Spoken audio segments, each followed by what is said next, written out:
Good morning students. आज की class में जिस टॉपिक पर हम लोग चर्चा करने जा रहे हैं उस टॉपिक का नाम है आर्टिफिशियल रेस्पिरेशन। आर्टिफिशियल रेस्पिरेशन को हम लोग कृत्रिम श्वास के नाम से जानते हैं। आर्टिफिशियल रेस्पिरेशन को हिंदी में कृत्रिम श्वास विधि कहा जाता है। यह कृत्रिम श्वास विधि क्यों जरूरी है, इसका उपयोग हम लोग कब करते हैं? तो अचानक यदि किसी व्यक्ति का हार्ट फेल हो जाता है, हार्ट काम करना बंद कर देता है, उस स्थिति में अगर हम समय रहते इस विधि का प्रयोग करते हैं तो क्या होता है कि उसका हार्ट जो है पुनः कंपित हो जाता है, पुनः काम करना प्रारंभ कर देता है।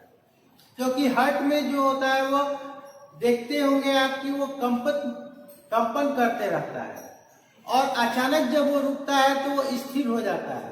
लेकिन हार्ट का ये गुण है कि यदि उसको समय रहते उसको फिर से प्रयास किया जाए तो वह चालू हो जाता है, जिससे वह व्यक्ति पुनः जिंदा हो सकता है।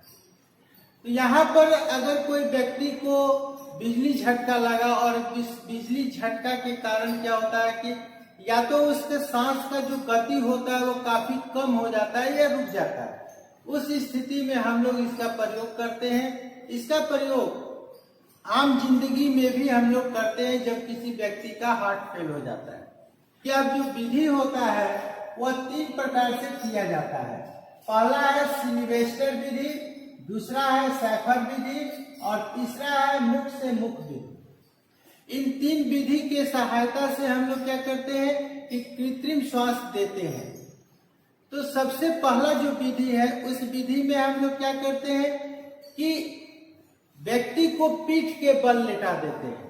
पीठ के बल लिटाने का मतलब क्या है, उसके छाती यानी आगे वाला पोर्शन में जख्म होता है तो हम लोग उस व्यक्ति को पीछे लिटा देते हैं, उसके पीठ के नीचे एक तकिया रख देते हैं जिससे उसका सर क्या होता है कि थोड़ा पीछे की तरफ झुक जाता है और ये जो छाती होता है थोड़ा ऊपर आ जाता है।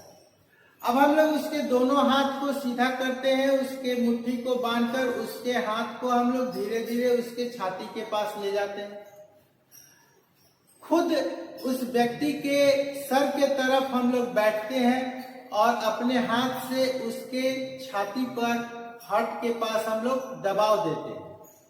यह प्रक्रिया 1 मिनट में 10 से 12 बार किया जाता है और लगभग 1 से 1.5 घंटे तक अगर इस प्रक्रिया को हम लोग कंटिन्यू चालू रखते हैं तो वो व्यक्ति का जो श्वास गति है वो पुनः सामान्य हो जाता है। दूसरा जो है वो है आपका सैफर विधि। सैफर विधि का उपयोग हम लोग कब करते हैं? तो सैफर विधि का उपयोग हम लोग उस समय करते हैं जब व्यक्ति का पीछे वाला पीठ वाला भाग जो होता है वो जख्मी होता है।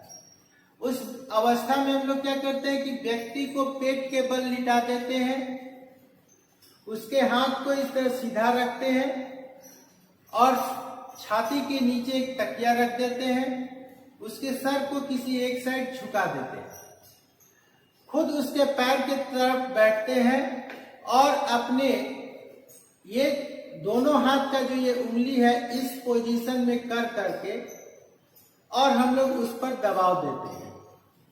इस क्रिया से क्या होता है कि अंदर का जो फेफड़ा के अंदर जो हवा होता है वो बाहर निकल जाता है। दबाव हटाते हैं, बाहर का फ्रेश हवा उसके फेफड़े में भर जाता है। तीसरा जो है मुख से मुख विधि, mouth to mouth system. Mouth to mouth system जो है वो काफी प्रचलित हो चुका है। इसका उपयोग हर जगह आसानी से किया जा सकता है क्योंकि इन दोनों के तुलना में इसका जो प्रयोग विधि है वो काफी आसान है, इसलिए इसका प्रयोग आज के समय में बहुत ज्यादा होता है। इस विधि में क्या करते हैं कि व्यक्ति को सीधा लिटा देते हैं, मुंह के सामने एक पतला सा कपड़ा रख देते हैं, अपने हाथ से उसके नाक को बंद करते हैं और उसके मुंह के पास अपना मुंह ले जाकर करके हम लोग बहुत तीव्र प्रेशर के साथ उसके अंदर हवा को डालते हैं। इससे क्या होता है कि बाहर का जो फ्रेश हवा होता है वो उसके अंदर जाता है और जैसे ही मुंह हटाते हैं तो क्या होता है कि अंदर का जो हवा होता है वो बाहर निकल जाता है। इन तीनों विधि में हम लोग देखते हैं कि जो रफ्तार है हम लोग का, वो रफ्तार जो है वो 1 मिनट में 10 से 12 बार का ही होता है। इससे ज्यादा नहीं करना है और इससे कम भी नहीं करना है। अगर हम लोग इस रफ्तार के अनुसार से यूज करते हैं तो वह व्यक्ति को बचाया जा सकता है, जो श्वास रुकने के कारण अचानक उसका मौत हो सकता है। इन 3 विधि के द्वारा हम लोग किसी भी व्यक्ति में जो अचानक उसका हार्ट काम करना बंद कर देता है, उसको पुनः सुचारू रूप से करते हैं। इसके अलावा जो चौथा विधि है, उस विधि में हम लोग क्या करते हैं, शैडो मास्क विधि। लेकिन यह विधि जो है वह अस्पतालों में डॉक्टरों की देखरेख में किया जाता है, इसलिए हम लोग केवल 3 ही विधि का उपयोग यहाँ पर लिखे हैं। यदि आपको वीडियो अच्छा लगे इसे लाइक करें, शेयर करें।